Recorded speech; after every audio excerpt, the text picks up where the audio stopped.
Welcome to Rewatch and Rank.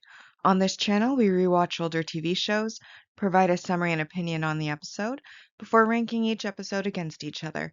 Today's episode is One Piece, East Blue Saga Romance Dawn Arc, Episode 1. I'm Luffy, the man who will become the Pirate King. Our episode in a nutshell is just a brief summary of exactly what's going to happen within this episode. Luffy is fished from the sea in a barrel before he gets caught up in a battle with Alvida and her crew, saving Kobe from his accidental servitude on board her ship. We'll now get into a more detailed summary and give our opinions as we go. So under this series, we do start with a prologue. The prologue basically says that Gold Roger was king of the pirates, and he attained everything, wealth, fame, and power. And at his execution, he tells the people gathered that if they want his treasure, they can have it, if they can find it, saying that he left it there. And that's essentially the prologue. On the screen, it looks like it's on parchment, sketches, watercolor. Now, one thing that they did leave out is where there specifically was never mentioned in the prologue. He just says he left it there, and they all just happened to know where there was so that they could go out and run and try to find it. I also want to make note that because this is a prologue, if it does replay at any other episodes, it won't be mentioned again. I'm mentioning it this time because this is the first episode in the series. We then get our first official scene in the actual show, where we see seagulls circling in the sky, before we pan down to see that they are circling a whirlpool that's circling in the sea. We then see a little barrel floating along, and it knocks against a passenger ship. Inside this passenger ship is a fancy party that's ongoing, and the captain, kind of in the background, assures a passenger that a whirlpool of that size poses no threat to a ship of this size. And then we get to see Nami, who is looking at the sea out the window, specifically at a small island that's visible outside of the ballroom window. And then she gets approached by a man who asks her to dance, and then she accepts. We then move back outside onto the deck where there's some idle sailors who decide they're going to fish up the barrel, while one in the crow's nest, who's at first talking to his buddies, then glances over and notices the same island that Nami was looking at, though he becomes quite shocked and fearful at the sight of a pirate ship emerging from behind the island. The pirate ship has hearts on the sails. It is pink in color. It's I don't recall the name of the front thing.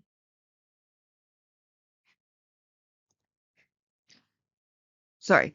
It's their figurehead. The figurehead is like a duck or maybe it's meant to be a swan, but it looks like a pink duck. And this ship, of course, starts sailing out. The person in the crow's nest decides to sound the alarm as the ship, like the pirate ship, begins to attack them and send some cannons into the water around them, not into the actual ship itself. In the ballroom, the guests are thrown about as the ship is rocked by the waves created by the cannons hitting the water. And the sailors who we had seen on deck arrive to inform the captain that they are under attack, while Nami smirks as she braces herself against the wall. Now, obviously, one of the things that I really like about the series is how they theme all the pirate ships. And a lot of times, though not always, they'll also somewhat theme the crew around what they've themed the pirate ship. Again, that's not always the case, but I love it when it is. I think it's amazing. And obviously the first one, because we first meet, well, we haven't met her yet, so I'll leave that for later. But it's a very girly ship.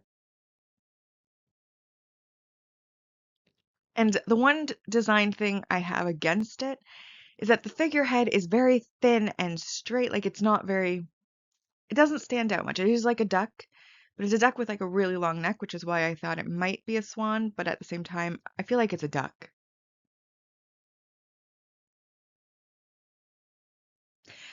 And then also, I also find it funny how Luffy, who is arguably the main character of the entire series, is not seen at first, but Nami, who is the first recurring crew member, is actually the one that we see first in the series as she is at the ball. We then move on to get our first glimpse of the pirate ship, and we see Alvida on deck ordering the cannons to continue firing while watching the passenger ship from the deck. She then addresses Kobe, who is very meek, asking him, "Who's the most beautiful on the seas?" And he meekly replies that she is in a very respectful way. She laughs while leaning on her giant spiked club, telling him, "Well done." She then orders the cannons to start hitting the ship directly, and the turbulence knocks the barrel on the deck over, and it rolls miraculously and conveniently right down the stairs, down a hallway, and into the kitchen area of the passenger ship. Nami makes her way up on deck just as Alvida's ship comes up alongside, and so quickly has to run back inside so that she isn't seen by the pirates. Ropes are then tossed over to connect the passenger ship, and Alvida orders her crew to attack. She specifically tells them to attack and show the power of Iron Club Alvida, the woman pirate. And her crew, of course, follow her orders and rush on board, all except Kobe, who is unfortunately too cowardly to cross on his own. Alvida then notices that he is taking his time trying to swing, asking him what he's doing, and he of course says that he isn't good at this part, but she then accuses him of backtalk, and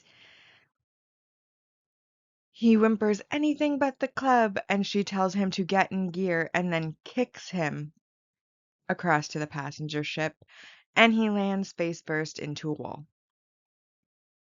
She then follows and almost smashes him with her club, but he narrowly manages to avoid it by ducking, instead leading her to go straight through the wall and end up kind of dazed within the debris.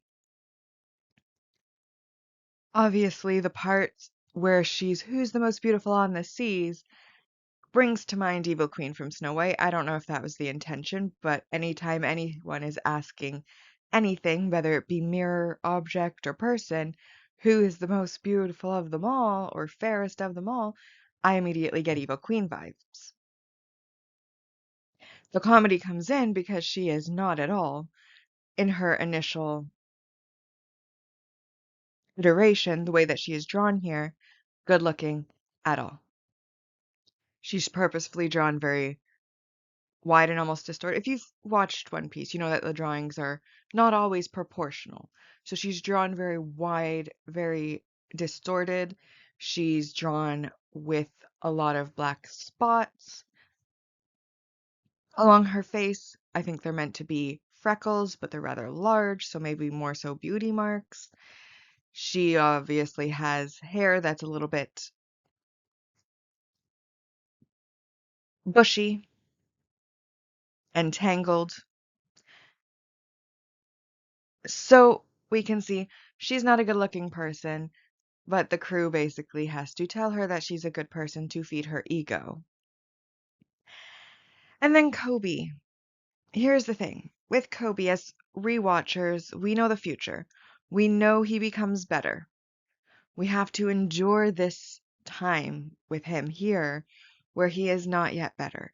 He is so dislikable as a character that it almost physically hurts to have to deal with watching him.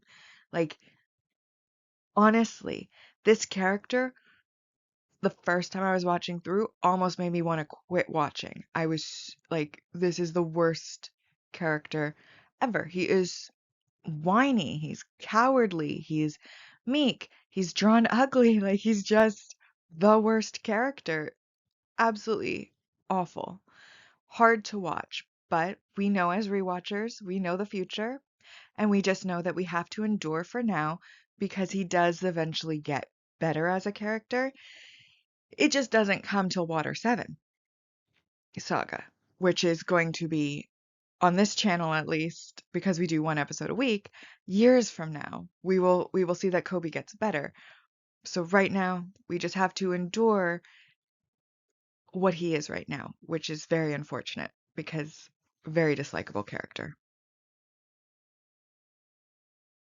So having boarded the passenger ship, the pirates have now cornered the partygoers, saying they'll not take their lives, only their valuables.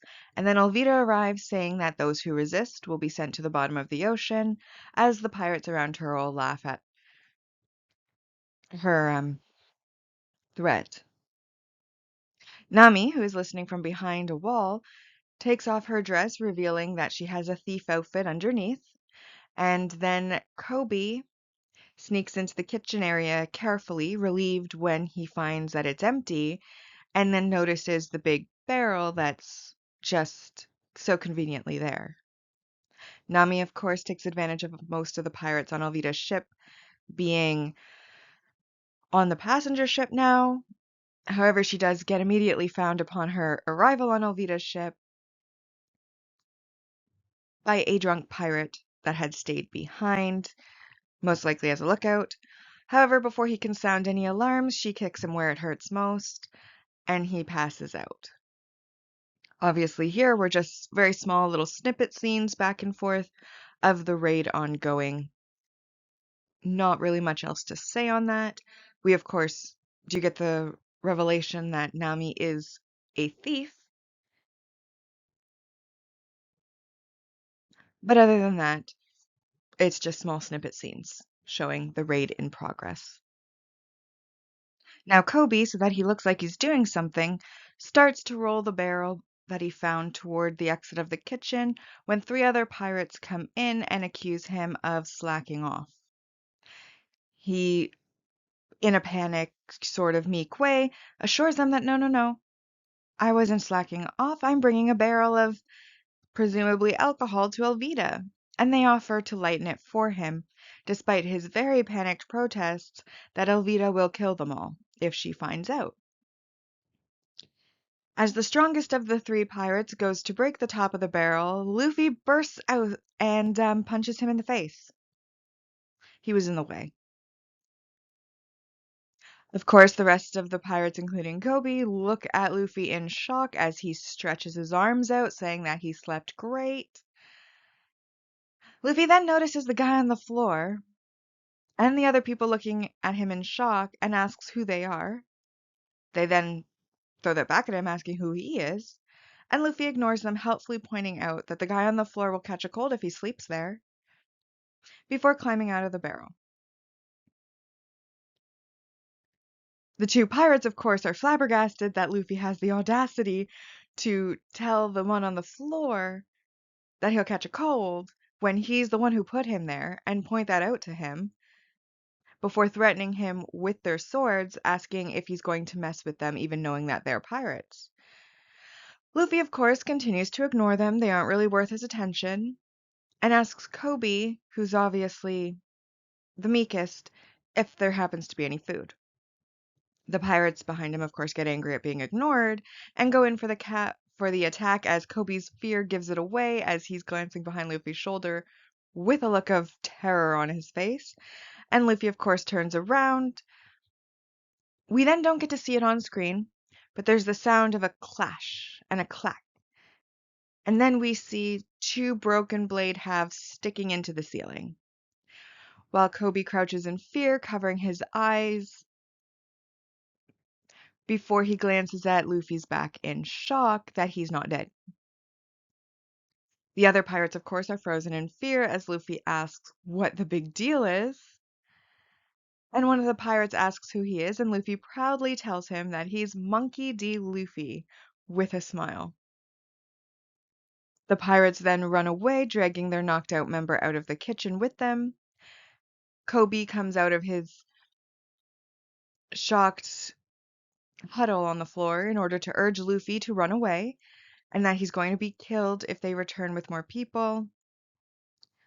Luffy, again, secure in himself, isn't concerned and says that he's hungry before sniffing the air while Kobe continues to panic. And he tries to stop Luffy finding any food, but is completely ineffectual, getting dragged along with Luffy instead because he is weak. Now, as we know, I don't like Kobe as a character. I find him very dislikable. And even here, he's freaking out more than enough for everybody else in this scene. Like, his reactions are so extreme to the negative that it's hard to watch. I also like how considerate Luffy is, he's warning them that, hey, your friend's on the floor, he could catch a cold, you should maybe do something about that, and it's very nice of him. Of course, he passes over the fact he's the one who put him on the floor, but I still think very considerate action, and obviously Luffy's very concerned about his food, and if the man wants to eat, Kobe should just let him eat. He's there grabbing onto Luffy's arm as Luffy's like following his nose to food, trying to get him to run away. And it's like, Kobe, you don't know this person. You don't know what they're capable of. Obviously, they're very strong. They came out of a barrel and with their morning stretch laid somebody out on the floor. They're obviously unbothered, unconcerned. And he's like full on trying to use his entire body weight to try to drag this guy away. And it's like, well, if you can't manage that, he's obviously a lot stronger than you, so maybe don't judge him by your standards. That was mean, but the point stands. Kobe's just very interfering right now, and I know why he's there for plot purposes. He's probably going to end up a sounding board or a relayer of information of some sort. But wow, is he dislikable. Luffy then excitedly enters the food storage, while Kobe, of course, enters more cautiously, watching out the door before he closes it, because, to his relief, he's convinced himself that they might not be able to find them in the food storage. And so he relaxes a bit, and his fear and anxiety reduces a little bit. Luffy finds fruit. I feel like they're either apples or plums. They look like plums to me, but they're crispy like apples would be, so they could also be apples. I'm actually not really sure what the fruit is. But at any rate, he starts eating them, saying that they're really great and delicious, while Kobe then takes the time to introduce himself and calls what he did incredible, asking him how he did it. Luffy, still eating the fruit, asks if they're on a pirate ship, basically ignoring Kobe to a certain extent. Kobe clarifies that they're on a passenger ship being raided by a pirate ship, by specifically Elvita's pirate ship. Luffy then says it doesn't matter, asking if there are any boats on board, and Kobe says that he thinks there would be. Luffy then tells him that his ship was destroyed by the giant whirlpool, which of course shocks Kobe, who doesn't think that anyone could survive that. And Luffy just laughs, saying it was a big surprise, asking if Kobe is a pirate. Kobe then begins to talk about that day. That day where he got on a random boat he thought belonged to a fisherman, but actually belonged to pirates. And it's been 2 whole years since he ended up on that ship, and in exchange for his life, he's been a chore boy. Luffy calls him both dumb and stupid, which of course mean the same thing, just said in different ways. And Kobe observes that he's brutally honest. Luffy then tells Kobe that if he doesn't like it, he should leave. But Kobe shows his cowardice again, saying that there's no way, and he repeats no way like 20,000 times. Just the thought of Alvida finding him makes him scared and weak in the knees. With a big smile, Luffy comments that he's a wimp too. Basically comments asking if he's a wimp too, saying that he hates him while laughing, and Kobe, of course, whimpers to the side. Now, I agree with Luffy. Nothing he said was a lie. In these early scenes, again, we endure. We endure. We know Kobe gets better. We know he does. We can see the future. It's just that he is so terrible right now The honestly, the first time I watched the show, I almost stopped watching because I just could not stand Kobe. And on the off chance he ended up being a regular on the series, I was like, I don't think I can do this. But I gave it a few episodes, and thank goodness I did because this is one of my, if not my favorite, anime series of all time, despite the rough start with that character. Obviously, we can't really pity Kobe. He kind of brought it on himself. I mean, who just gets into a random boat, hoping that it belongs to someone willing to take him fishing? I mean, luckily the anime isn't too dark, or he probably would have died before the boat left the shore.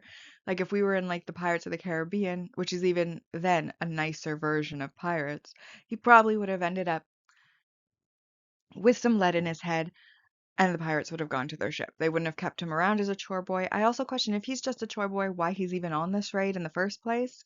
Like why he wasn't one of the people left on the ship, since we do know that some were left on the ship from the scene with Nami earlier. But again, like I think he's telling that story as if to be kind of like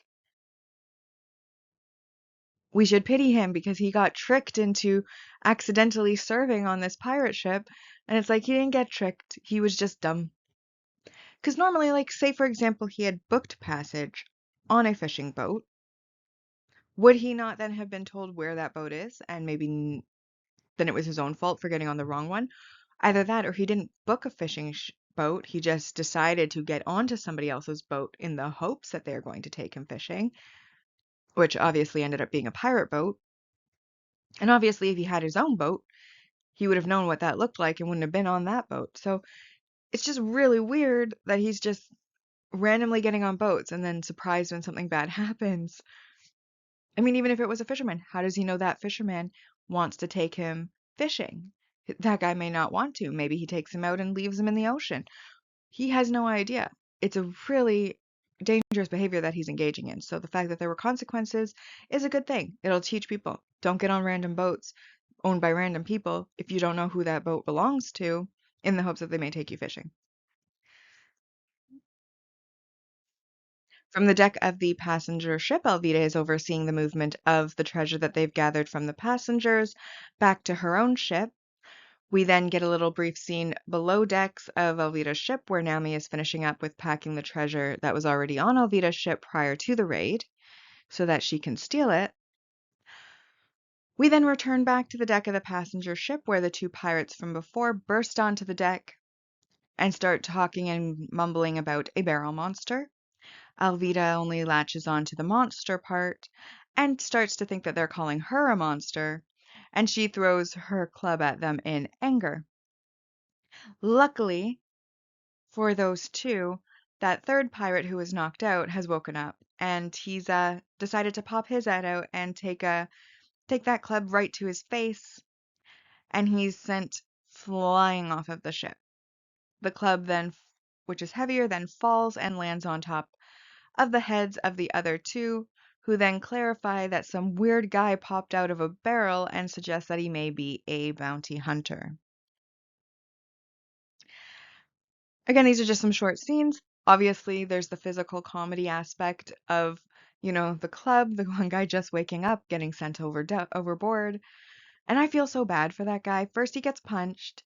Now he's been clubbed. Luckily, he is off into the ocean now where he can just float around until the whole raid's done. Although if he is conscious, he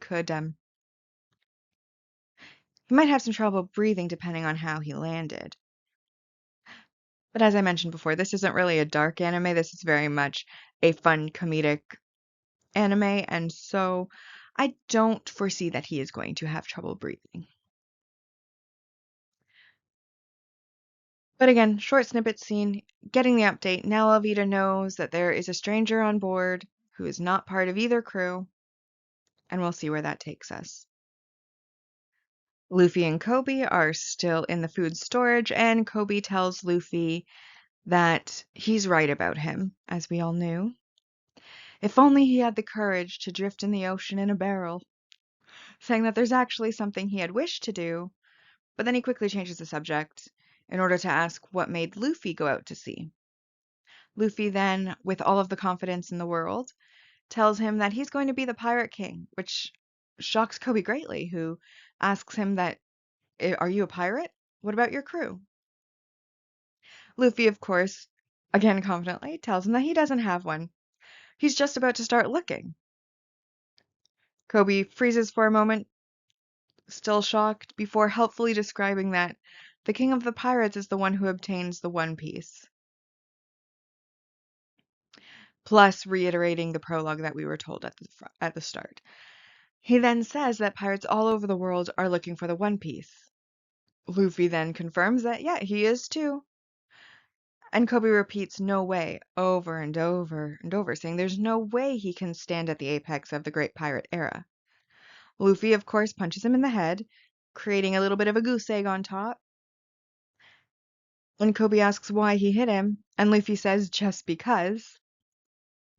Probably because Kobe was a bit offensive there. Kobe then says that he's used to it now before laughing pitifully, indicating that Alvitas and pirates tend to be violent. Luffy tells him it's not about whether he can or not. He's going to do it because he wants to. He's decided to be the king, so even if he dies fighting for becoming the Pirate King and finding the One Piece, that's fine with him, as that's his life's goal. With a sigh, Luffy says that now he's full. He's going to get a boat, wondering if the ship will give him one if he asks nicely, hoping that they're generous. Kobe, of course, is still frozen on the floor and then says to himself that he's never thought about it that way. He then asks Luffy if he could do it too, if he fought for it.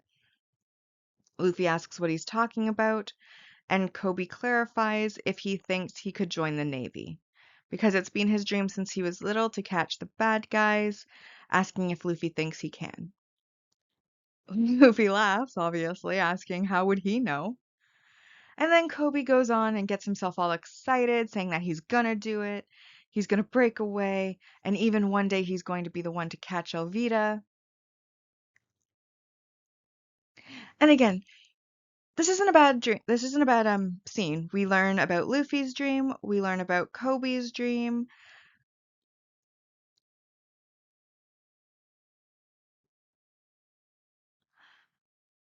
But Kobe again annoys me. He's like, just because you have no faith in yourself, you shouldn't put that on other people. Like, Luffy is full of confidence. He's straightforward, blunt. I'm going to be the Pirate King. Even if I fail, it's what I want to do. I'm prepared for failure. Prepared for death. This is my dream. This is what I'm going to do. He's very confident about it. He's very happy with it. And Kobe's just like, no, no, no, you can't do that. There's no way you could do that. You couldn't possibly be the best. Blah, blah, blah, blah, blah. And it's like, one, Kobe, you don't know this person. So for all you know, he could be the strongest person on the planet already. He isn't, but he could be. Just because you have self-confidence issues doesn't mean everybody else does. And you shouldn't be like, wallow in your own self-pity, that's fine. But like, don't put it onto other people. That's just rude. And then third, once, he sees Luffy's confidence, it's like he does this 180 and then he suddenly starts getting himself all riled up. I can achieve my dreams too, blah, blah, blah, blah, blah.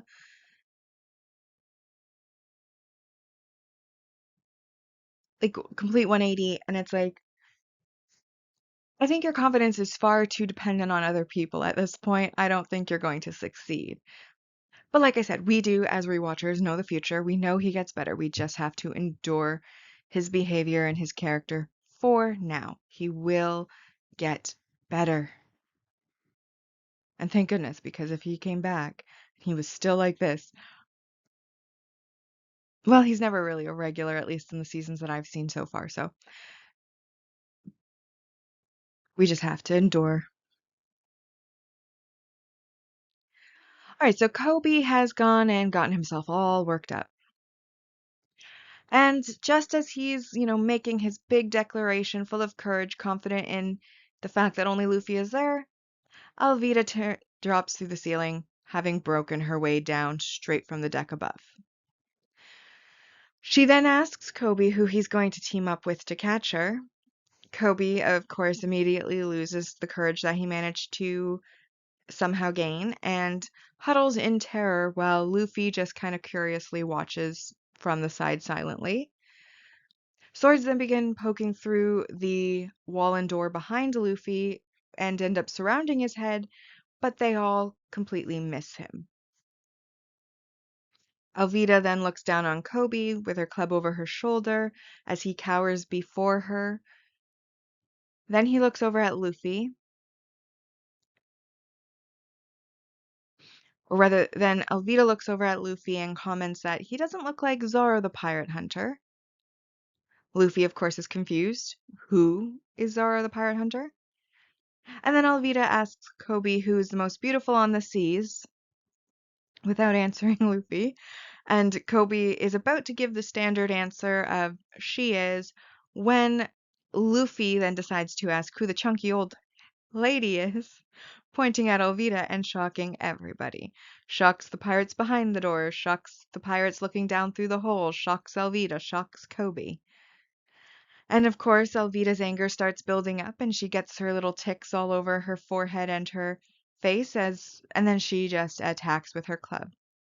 Luffy, of course, easily dodges her club and then takes a moment to grab Kobe and jump them both up onto the deck.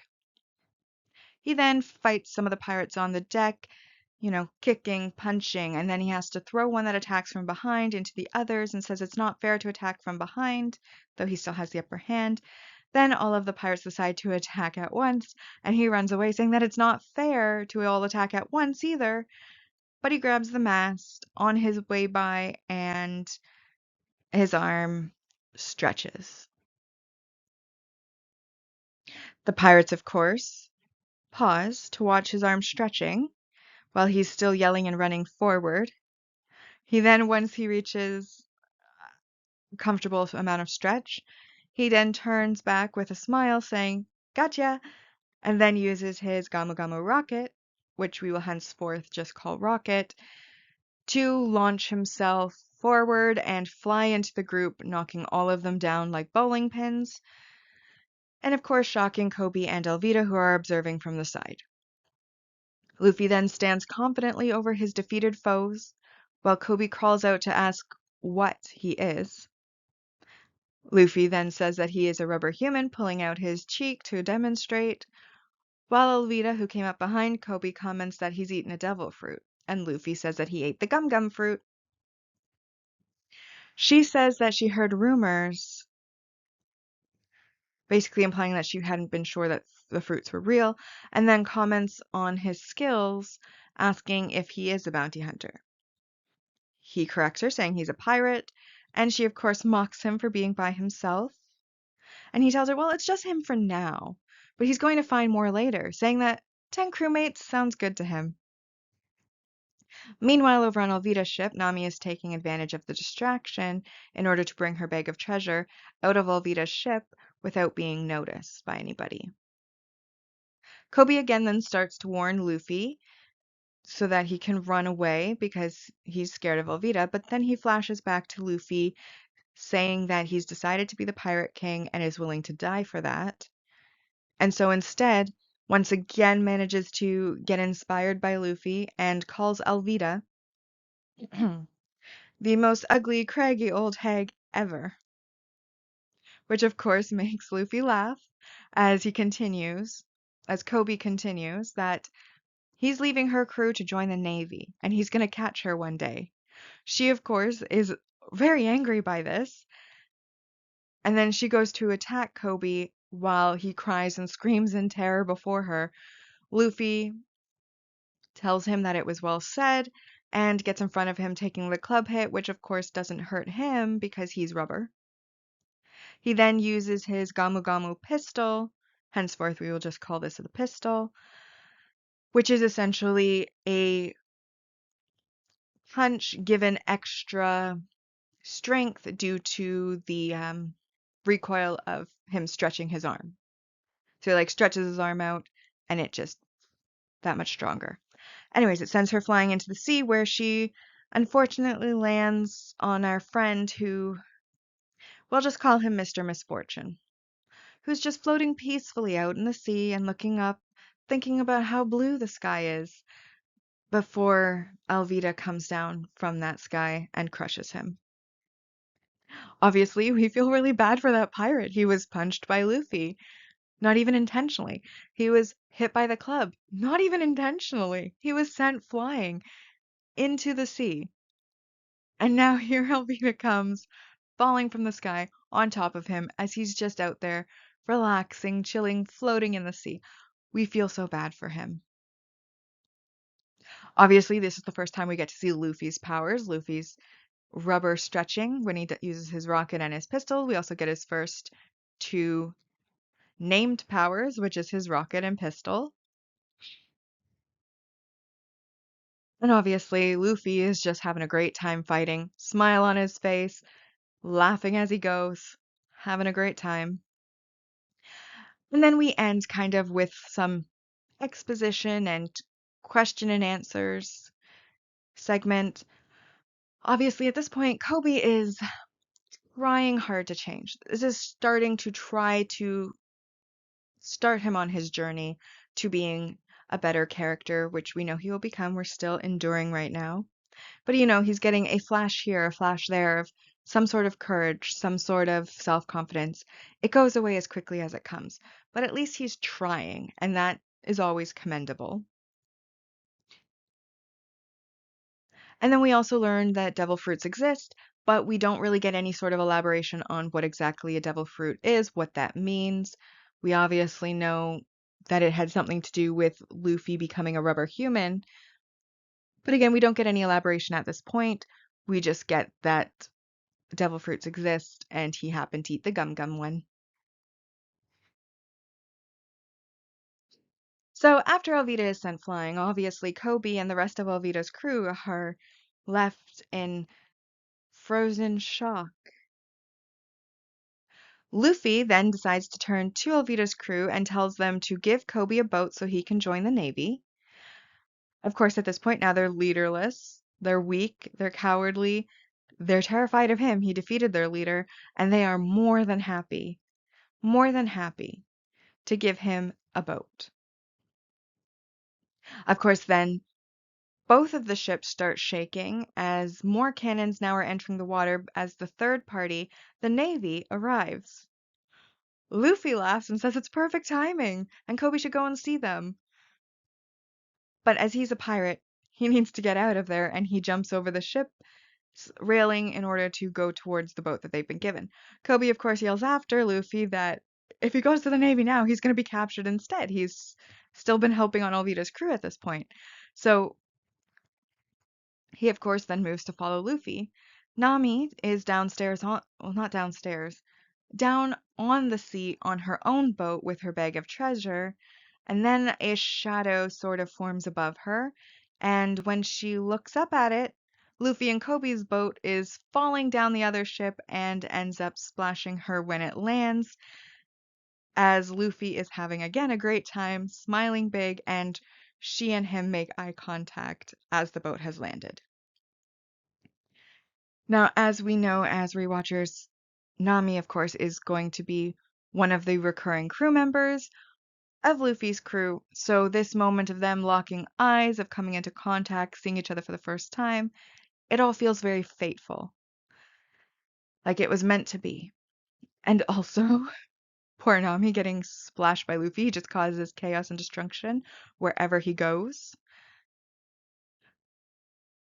And then, of course, there's the comedy of the whole interaction with Kobe maybe going to the Marines and getting arrested.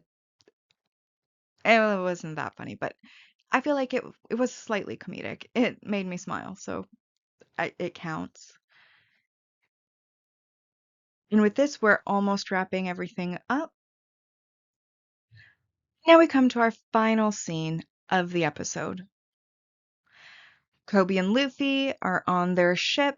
They're sailing on the ocean alone. According to the top view, nothing within miles of them, it looks like. And Kobe voiceovers that it looks like they managed to get away. We then zoom in on the ship where they actually are sitting, and Luffy laughs that it was close. And then, of course, Kobe gets his attention to ask if he's going after the One Piece. that if he's going after the One Piece, then he would also be going after, not going after, but going on to the Grand Line. Luffy confirms that that's where he's going to go. Um, and of course, Kobe once again goes on to say that the Grand Line is referred to as the Pirate Graveyard. Luffy says he knows that's why he needs a strong crew before asking about the Pirate Hunter guy and what he's like.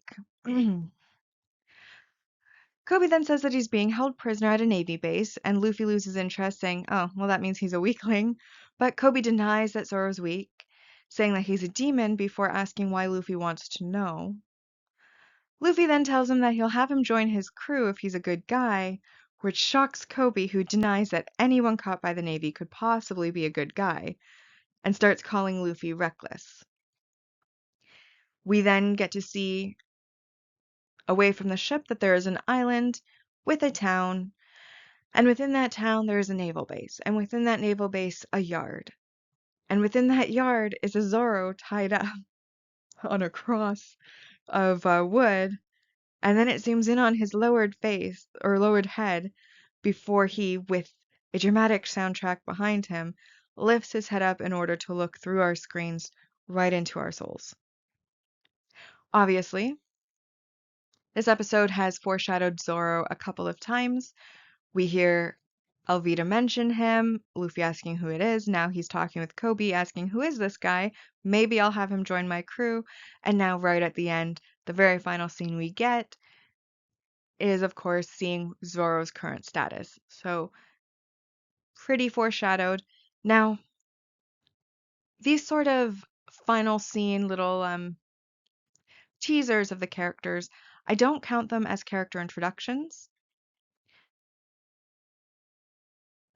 But I like how this scene does sum everything up and set up our next steps and where we're going in the coming episodes, particularly by teasing Zoro. So this is our part of the video where we are now going to get into the rank part of Rewatch and Rank. We've rewatched, summarized, given our opinions on the episode. Now we're going to rank each episode against each other. We rank on two lists. There's the mostly objective list, which is void of emotion, hence the objective part, but only mostly because obviously bias and judgment do still apply. I use a chart of values, but I made that chart, so mostly objective. Then we have the personal ranking list, which of course is just my opinion on the episode and the more emotional side of things, how much I enjoyed that particular episode. So I make the videos kind of more with listening in mind than watching, but if you do happen to be watching, on screen now is a mostly objective rank value list, and I've highlighted those I feel applied to this particular episode. So to start with, we have our multi-arc main characters introductions. So we obviously have Luffy himself, who is our main character, and he is worth 4 points. Then we, of course, also have Nami, who again is going to be a recurring main character, and that's worth 4 points. As I mentioned on the last scene there, with Zoro, I consider that a teaser of Zoro, not an introduction, so he is not going to be counted here in this episode. We next have our multi-arc supporting character introductions. Kobe recurs, and so does Alvida at later dates and in future arcs, and so they each are worth 3 points. And then we, of course, have the establishment of the premise for the series. Luffy wants to go on adventures, build a crew, and become the Pirate King eventually. Pretty simple premise to be established, and that is also worth 3 points. Now, we do have one negative. It doesn't really impact the score, as right now we're at 17 points, and the maximum score is 10. So this is going to be a 10 out of 10 episode. However, it is always worth noting, and I noted it pretty frequently in our summary, Kobe is a very dislikable character. He's also very weak at this point as a character. As we know, he will get better. but right now he's not better, and so he is worth -4 points just for being so dislikable. And that, of course, brings us to 13 points total. Again, we're over 10. 10 is our maximum score. Therefore, our mostly objective ranking for this episode will be 10 out of 10. And so, this being our first episode, we obviously only have one episode ranked so far, and that is, of course, I'm Luffy, the man who will become the Pirate King, in first place. 10 out of 10. But on my personal ranking, same thing. It's the only episode, it's in first place, but I'm still going to give it a number score and provide the reasons on why I have ranked it where I have. So, first reason, it's comedic. It makes you laugh. You enjoy watching it. You have a smile on your face almost the whole time. I mean, we have noted that Kobe kind of diminishes that smile, but Luffy always brings it back. Obviously, there was a lot of explanations, which takes a lot of time. There's a lot of discussion, not a lot of action. Kobe is incredibly dislikable, but again, we know that he gets better, so it's a little more forgivable than if he never did get better. And then there's just like that whole nostalgic element. This is a very old series. Like it started a long time ago. It's still not even done. At some point, we're going to be moving from reaction, like rewatch into reaction because it's ongoing as a series. I personally have watched up to the beginning of the Wano arc myself, like the Wano saga. So I've rewatched quite a bit, but once we reach there, it will turn into more of a react than a rewatch. But that's years down the line now. And it's just that nostalgia. Like you were like it's that memory of how you felt when you were younger watching, how it still makes you happy, how it's still just as good now. And you kind of get your multiple perspectives, but that feeling of that nostalgia of that this is familiar, this is comfortable, this is something I've seen before and already know is good and already know that I love is always a positive. So overall, all things considered, I decided to rank it on the personal level as a 7 out of 10 episode.